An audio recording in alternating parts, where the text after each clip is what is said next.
Hoje a gente vai começar um aulão aqui para todo mundo. A gente vai abordar o tema de passos iniciais numa sucessão de empresa. Então, assim, se você vai suceder alguma empresa, se você é filho de empresário, quer até mesmo ajudar os seus pais que têm uma empresa, a gente vai falar exatamente sobre isso hoje. Só me apresentando um pouquinho, tá? Eu sou o Davi, eu tenho 31 anos de idade, sou formado em marketing e sou pós-graduado em neuromarketing. É uma coisa assim que eu sou apaixonado.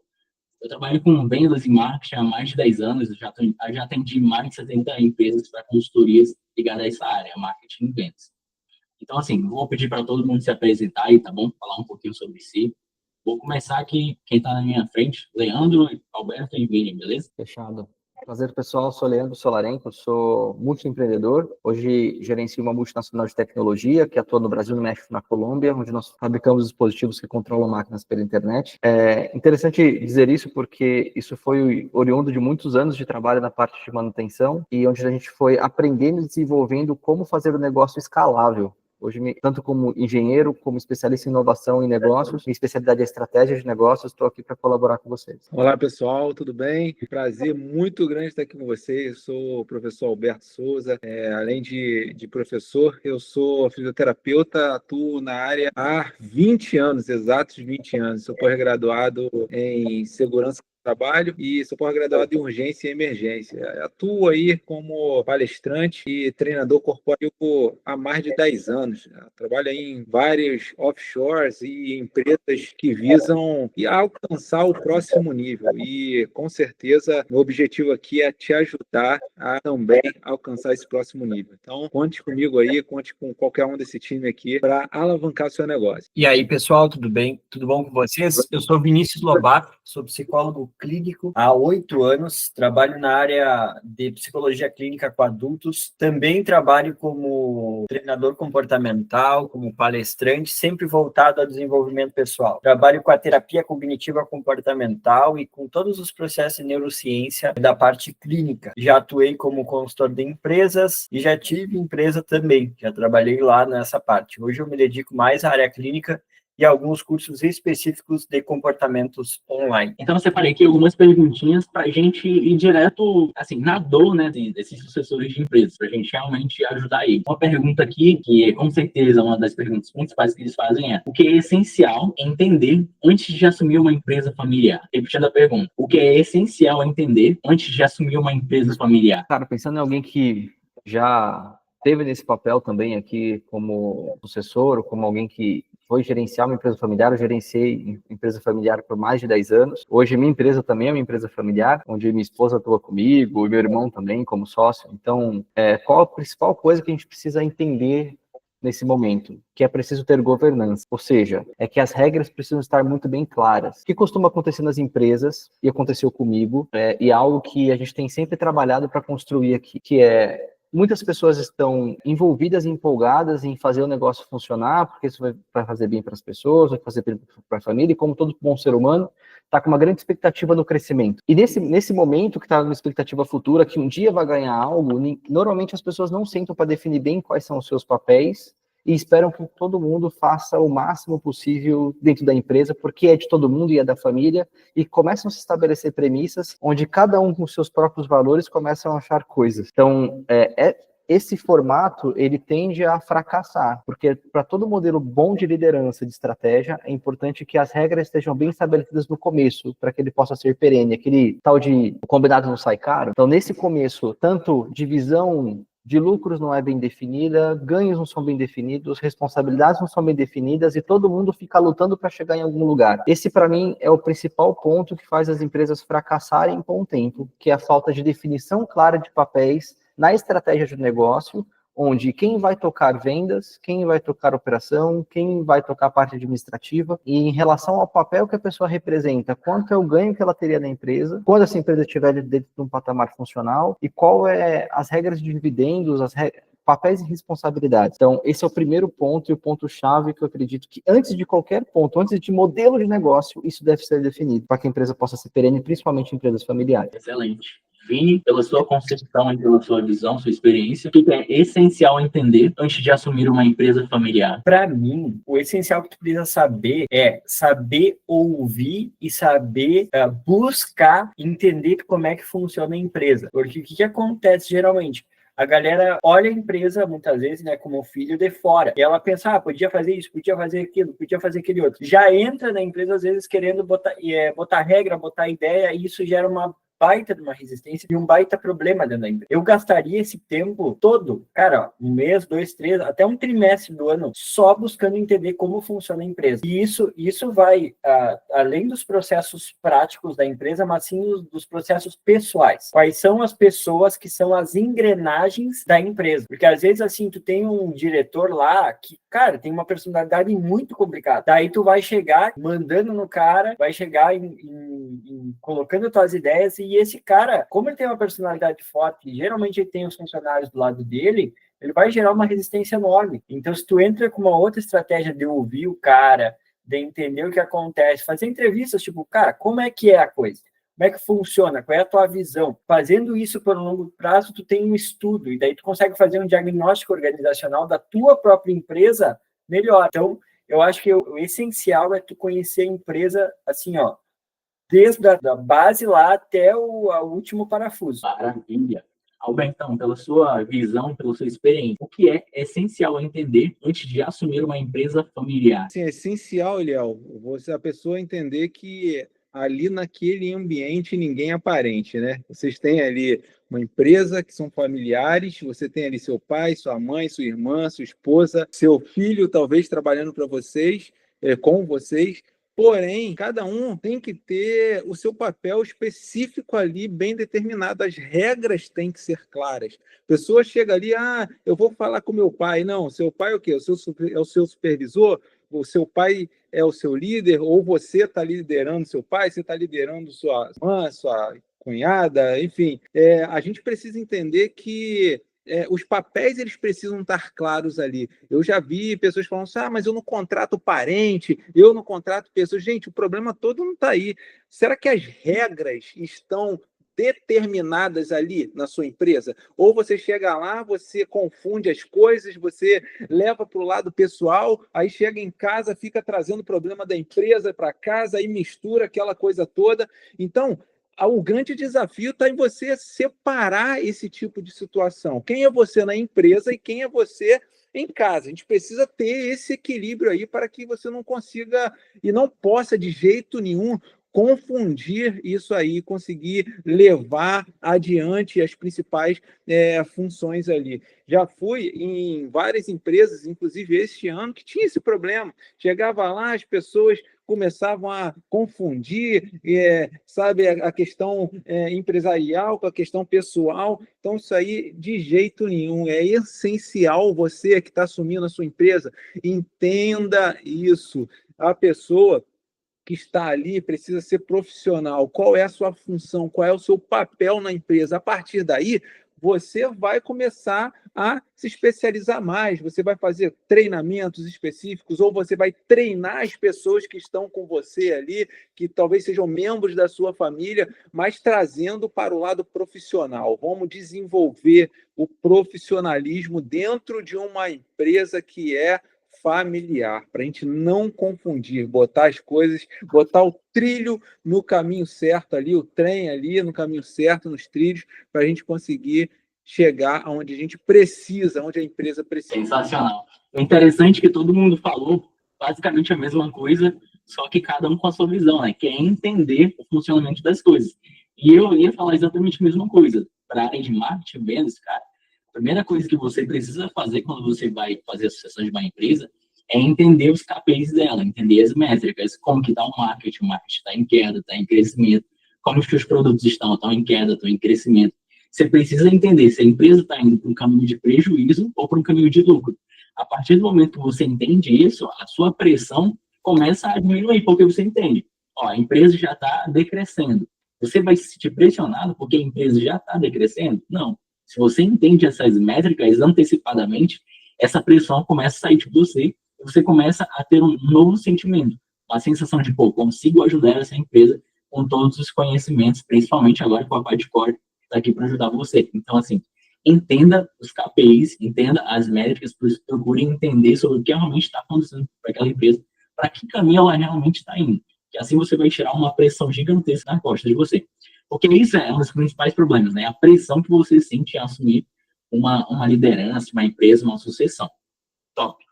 Próxima pergunta que eu separei aqui para a gente é a seguinte: quais são os principais pontos a avaliar antes de planejar qualquer mudança na empresa? Repetindo a pergunta: quais são os principais pontos a avaliar antes de planejar qualquer mudança na empresa? Maravilha, esse ponto aí é fundamental. Primeiro, a gente está vendo que as pessoas têm que ter 3 pilares. Eu separei 3 pontos aqui, Liel, para vocês.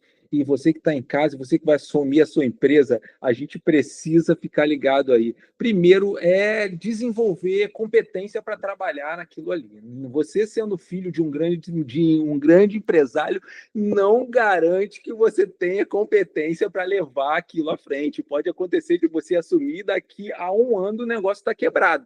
Então, meu amigo, você precisa de fato desenvolver a competência. E competência exige habilidade, competência exige conhecimento, competência exige você executar de fato, competência exige você ficar noite sem dormir, exige você fazer networking com outras pessoas. Esse projeto mesmo aqui surgiu de um networking. A gente estava lá num treinamento e de repente a gente começou a conversar, cada um com a sua especialidade. Então tenha isso em mente. Eu preciso com certeza ter competência e desenvolver. Outra situação, preciso ter visão. Aonde você quer chegar na sua empresa? A empresa que foi do seu avô, seu pai assumiu, aí caiu no seu colo, e aí? Aonde vai? Será que vai para o seu filho ou vai morrer em você? Vai morrer, vai acabar a empresa em você ou vai para frente? Então a gente precisa ter visão. Qual é a visão? Essa semana, Eliel, eu estava numa entrevista aqui, na verdade, estava conversando com uma empresa que vou ministrar treinamento lá e fiz essa pergunta para ele.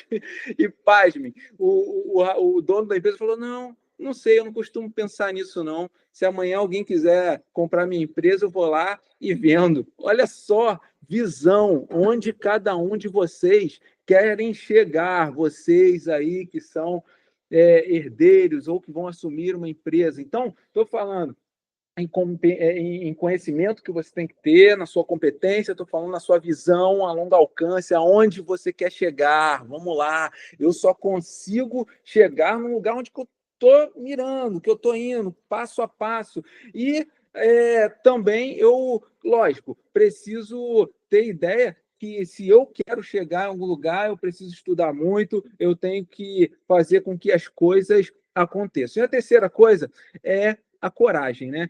Às vezes a pessoa tem competência, o cara sabe onde ele quer chegar, mas não tem coragem de executar. Na hora ali de executar, de fazer, o cara não tem. Então a gente precisa ali, vamos lá, vamos executar. Vai dar errado muitas vezes, você vai se aborrecer muitas vezes, mas empreendedorismo é isso. Vamos para dentro. Maravilha. Leandrão, repetindo a pergunta: quais são os principais pontos a avaliar antes de planejar qualquer mudança na empresa? Bacana. Tirando o aspecto pessoas, tá bom? Que a gente já falou um pouco sobre isso no tópico anterior, que é governança e tudo mais, é importante a gente entender que você, como sucessor, você precisa ter clareza da sua cadeia primária de valor do seu negócio. Falando de estratégia aqui, o que é cadeia primária de valor?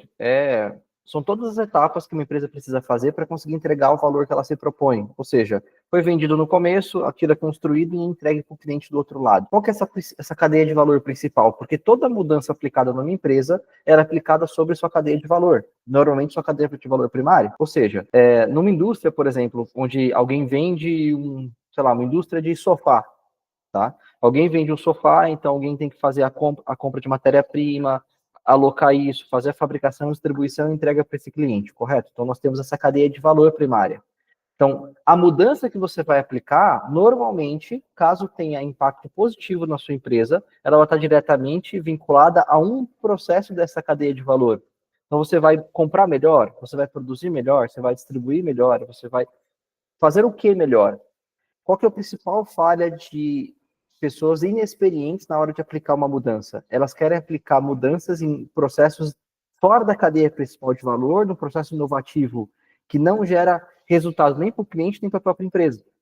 Então, primeiro, entenda a sua cadeia de valor primário. Depois, quando você tiver uma grande ideia, faça a seguinte pergunta: essa grande ideia vai impactar qual parte dessa cadeia de valor principal? E qual é o ganho em payback? Qual o retorno que essa ideia vai gerar?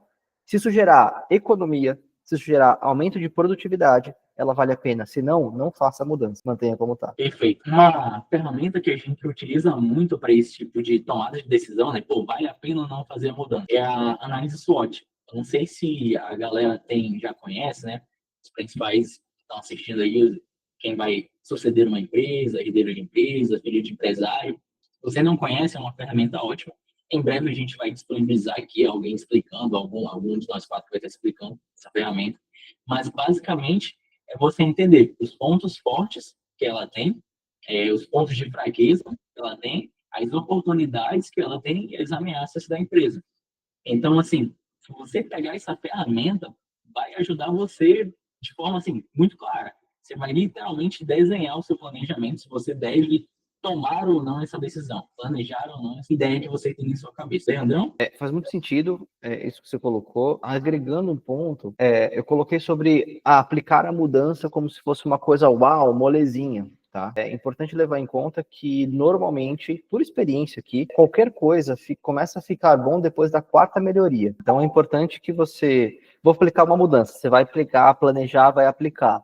Qual a sua expectativa para que você não se frustre? Vai dar errado. Aí você vai entender quais foram as falhas, vai melhorar e vai fazer de novo. Aí vai dar errado. Geralmente o pessoal não consegue aplicar mudanças, ter resultado nas mudanças, e principalmente os sucessores começam serviços como alguém que falha muito, é porque eles acham que depois da 2ª tentativa, eles realmente falharam e eles têm que mudar. Não. É como o Alberto colocou, a coragem tem muito a ver com esse momento de medo, de fracasso, e você continuar tentando aplicar as melhorias necessárias até que aquilo tenha resultado. Então, se depois da 4ª, 5ª tentativa realmente aquilo não foi, aí você começa a rever. Antes disso, persiste. Tem até uma frase que diz, né? Se você tem medo de fracassar, você já fracassou. Por quê? O cara já tá com medo de fracassar e não vai nem tentar. Faz total sentido isso que vocês estão falando. Então, assim, é uma ferramenta que você pode e deve usar, que a gente em breve vai trazer explicando aqui pro canal. Aí, Vini, quais são os principais pontos a avaliar antes de planejar qualquer mudança? O pessoal falou muito bem da questão dos processos, né, de entender a cadeia de valor e tudo mais. Eu vou trazer para vocês uma perspectiva pessoal. Quarta-feira eu fui fazer um atendimento de um filho, de um herdeiro mesmo, que ele era de 2 empresas, tá? Era de empresas de ramos de hotel. E aí ele me contou que a empresa, ela era toda analógica, então até o fluxo de caixa era feito no papel. E aí eram dois locais, e ele decidiu assumir um deles, e o outro ele deixou para os familiares tocarem. E aí ele falou assim, ó, que, cara, os meus primeiros 30 dias, a coisa não andava. Porque era a gerente que não gostava de mim, eu estava tentando implementar um sistema, o sistema não estava funcionando. E assim, esses 30 primeiros dias que tu vai tomar pau para botar a mudança, faz parte de qualquer processo. E aí tu não pode desistir, porque daí ele me falou, cara, ele passou dos primeiros 30, terminou ali, o faturamento já deu a subidinha. Em 6 meses, o faturamento estava em 3 vezes mais do que do primeiro mês. Bateu o recorde de uma empresa de 20 anos. O cara bateu. Então, assim, ó, é entender e criar isso que a gente chama de resiliência, que nós estudamos lá, eu e os guris, da psicologia positiva, que faz parte do processo. E isso vai acontecer em todas as mudanças que tu fizer na tua empresa. Sendo, tu chegou agora, caiu de paraquedas na tua empresa, vai acontecer. Vai dar 1 ano, tu vai querer mudar o layout da tua empresa, vai acontecer. Então, se tu souber jogar com isso, entender que faz parte do processo e só persistir, sem buscar se abalar com isso, é ótimo. Segunda coisa, uma dica de psicólogo para vocês. Aprendam a se afastar. O que é se afastar? Tô lá na empresa, tô dando duro no meu horário de comercial, vai ter dias que eu vou ter que passar um pouquinho do horário, que é normal, mas aprender a pegar assim, cara, eu vou tirar 2 dias para me distanciar, para olhar de fora. Porque às vezes tu tá dentro do processo, tá tudo acontecendo e tu não tá conseguindo tomar as melhores decisões porque tu tá muito abalado emocionalmente, tu tá estressado. Então, saber, tipo, cara, agora a gente vai se matar essa semana, mas sábado eu vou desligar da empresa para buscar no domingo, na segunda, voltar a pensar nisso. Isso faz muita diferença, pessoal, porque o estresse, ele diminui a nossa capacidade de decisão. E quem é dono da empresa tem que estar com a decisão assim, ó, afiadíssima. Então, quando tu vê que a tua capacidade de decisão, ó, não tá indo e tudo mais, pega e diz assim, gurizada, sigam tocando aqui, vou tirar 1 hora, meia hora para pensar, para soltar e até ir fazer outras atividades. Né? Vai na academia, vai dar uma corrida, sabe? Porque aí quando tu voltar, tu vai voltar melhor. E isso não é uma questão que às vezes o cara pensa, daí os funcionários vão pensar que eu tô correndo em horário de trabalho. Mas isso é essencial. Essas são as dicas e o que eu penso aí sobre essa questão. Legal, tu falou sobre mudança e a próxima é exatamente sobre isso também, já vai começar contigo. A pergunta é a seguinte: como equilibrar o respeito pelo legado, né, pessoa anterior, com a necessidade de inovação e modernização? Eu acho que isso também acontece em todo tipo de sucessão. Um pouco parecido com o processo que eu falei no primeiro tópico. Colocar essas mudanças tecnológicas aos poucos, certo? Então, conseguir fazer essa transição do analógico para o digital ou para o tecnológico aos poucos, tá? Entender que, às vezes, o teu funcionário que tem 20 anos de casa, o cara, de primeiro, ele não vai entender o sistema. Mas que se tu for, assim, muitas vezes, assim, com paciência, se tu olhar, porque esse cara tem um monte de skill boa, só que, cara, ele não está entendendo o sistema que tu quer colocar. Então, se tu for com paciência, com tranquilidade, não querer cortar a cabeça de primeira, porque a maioria das vezes a gente vê que o funcionário está resistindo, eu sou o dono da empresa, eu vou cortar a cabeça mesmo. E daqui a pouco tu tem um prejuízo maior em tirar aquele cara, do que daqui a pouco tu ajudar ele a melhorar e tudo mais. Então, assim, eu penso que os processos têm que serem feitos paulatinamente, certo? E aí vai chegar um momento que quando o processo estiver lá pela metade, que as coisas estiverem andando, tu vai conseguir acelerar, porque já vai estar tudo ajustado. Então, seria um psicólogo falando para vocês, diminui a ansiedade por fazer isso acontecer e dá o tempo ao tempo. Mas e como é que eu faço para não ficar tão ansioso? Pega os marcadores. Faz os marcadores, semana a semana, mês a mês, para ver se o teu processo está andando como tu quer ou não, entendeu? Então, aí tu consegue, né, fazer essa mudança de uma hora para outra. Porque muitas empresas, elas quebram porque ela faz essa mudança, principalmente assim, de branding. Mudou o branding, mudou tudo, fachada, agora a empresa vai ser isso. Aí as pessoas param de comprar, porque fez a mudança muito rápido e não deixou as coisas passarem, certo? Eu vejo isso muito acontecer aqui na minha zona, aqui, que é uma zona de fronteira, cidade de médio porte, e empresas grandes, do nada, muda. Aqui teve uma rede de postos, os caras eram com 10 postos. Os caras foram fazer uma mudança de uma hora para outra, pum, quebraram, entendeu?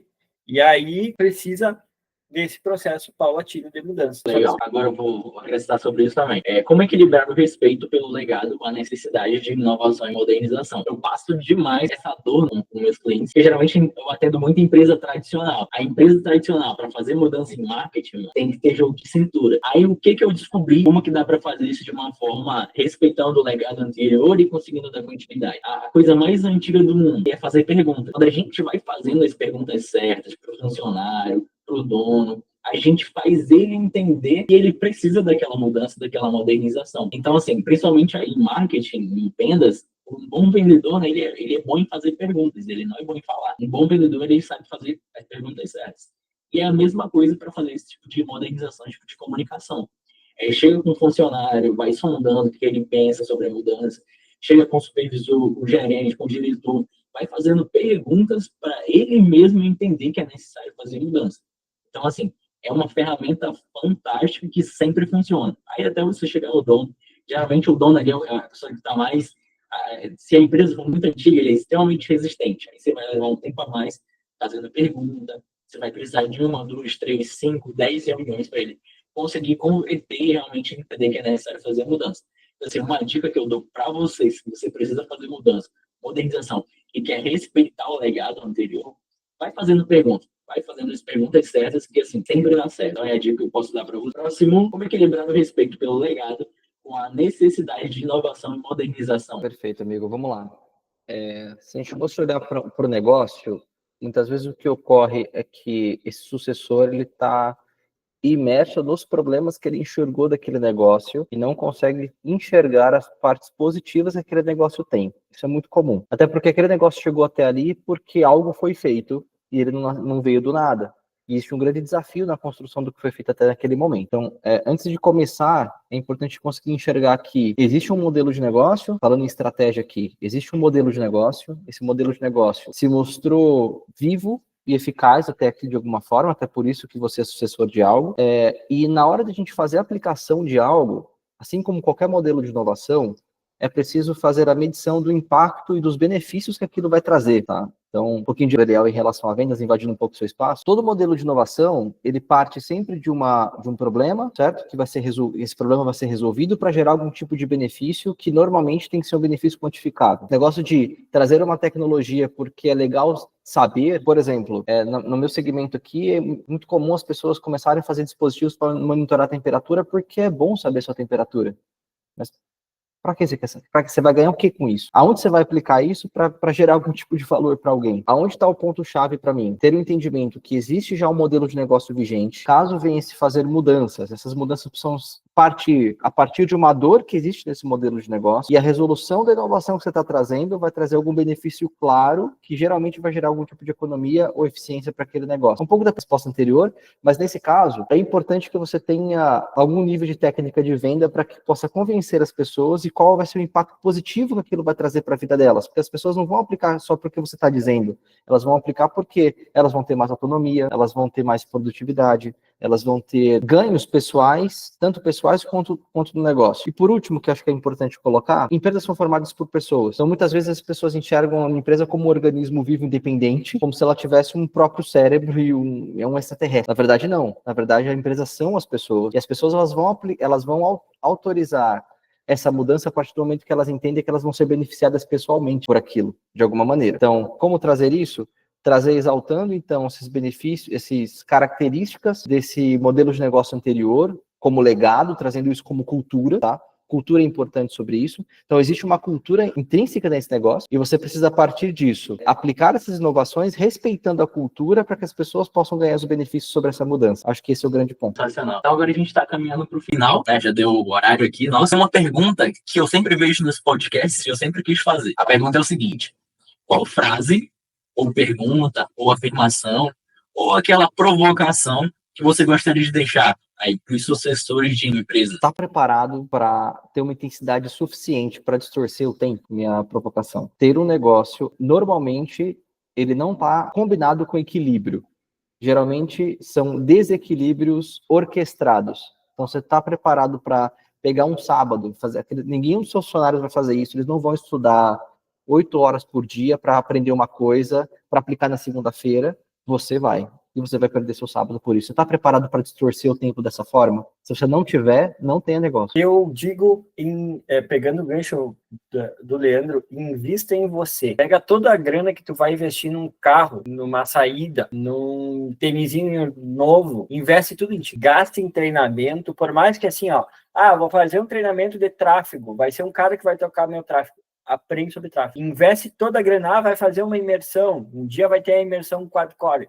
Vamos fazer a imersão quad-core. Investe a tua grana em ti. Porque essa grana, ela vai voltar. E vai voltar bem, tá? Se tu gastar dinheiro com coisas supérfluas nesse tempo, cara, é grande chance de tu ter perdendo esse meio. Então, assim, investe tudo que tu puder em ti. Porque tu vai ser a máquina que vai tocar esse negócio. Meu amigo que está assumindo a empresa aí familiar, você que é um sucessor, dá uma olhada para você mesmo, vê se a sua comunicação está sendo adequada. Na minha concepção, a nossa maior e melhor ferramenta é a nossa comunicação. Você está se comunicando bem com as pessoas? Você sabe falar com as pessoas ou aonde você vai, você é mal visto, você é brigão, ninguém gosta de você porque você se comunica mal? Então, a nossa comunicação é a nossa melhor ferramenta. Então, você vai assumir a empresa? Dá uma olhada aí. Será que a sua comunicação está boa? Ou seja, o jeito que você fala com as pessoas, será que você é bem recebido? Será que você é mal recebido? Ou você está naquela ideia ainda, não, eu sou assim, eu nasci assim, eu cresci assim, eu vou morrer assim. Cuidado. Muito bom. Tem uma frase que eu carrego comigo, ative o foda-se. Eu falo isso porque eu já fui muito bonzinho durante a minha vida toda. E eu conheci alguns filhos de empresários e alguns deles têm esse padrão comportamental de ser muito bonzinho. E acaba que isso impacta no que você acabou de falar, Alberto. Comunicação. A comunicação dele não é agressiva, mas é extremamente passiva. Acaba que ele não consegue ter liderança. Aí o outro é extremamente agressivo, aí ele precisa ativar o foda-se para se acalmar. Então, assim, uma frase que eu recomendo é: ativa o foda-se. Se for pro teu bem, ativa o foda-se do jeito certo. Eu acho que tem um botãozinho que a gente consegue apertar aí. Estão falando mal de mim, estão me criticando. Ativa o foda-se, mas melhora. Ativa o foda-se, tá tudo dando errado, a empresa tá indo pro buraco. Ativa o foda-se pra cima. Então, assim, é uma coisa que você destrava. Começa a parar de se importar menos com o que os outros estão falando, estão criticando, e você começa a se impulsionar para cima. Então, assim, ative esse botãozinho do jeito certo, no momento certo, com a inteligência, que vai dar certo. Então é isso, galera. Espero que vocês tenham gostado. Esse foi um pouco do nosso bate-papo de hoje. E vai ter vários agora, quase toda segunda, né? A gente está estabelecendo um dia ainda próximo, mas provavelmente toda segunda a gente vai fazer esse bate-papo. A gente vai deixar nossas redes sociais aqui embaixo, tanto a da nossa oficial da QuadScore e o individual de cada um, caso você queira acompanhar individualmente cada um. Então, assim, um abraço para vocês